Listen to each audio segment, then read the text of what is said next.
السلام عليكم. أهلا مرحبا أزوفلو.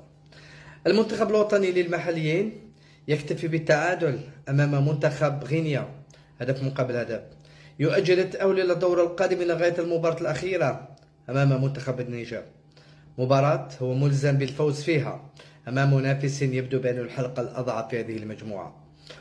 كنا نتوقع فوز على المنتخب الغيني، كنا نريد فوز ثاني في في هذا الدور بعد الفوز على أوغندا، وكما قلت التعادل أمام جنوب أفريقيا، ولكن الأداء لم يكن بتلك الطريقة التي تمنيناها. لم نستغل فترتنا الجيدة، أهدرنا الكثير من الفرص، وفيه نقائص وجب مراجعتها، لأنه القادم سيكون أصعب بكثير، وإن أردنا أن ننافس على الشان فعلينا أن نراجع الكثير من الحسابات. هدف مقابل هدف، بايزيد هو الذي سجل الهدف، وكما قلت ثاني تعادل 5 نقاط. الصدارة تبقى لفريق أوغندا في انتظار طبعا مباراة جنوب إفريقيا أمام النيجر. بالتوفيق للمنتخب الجزائري.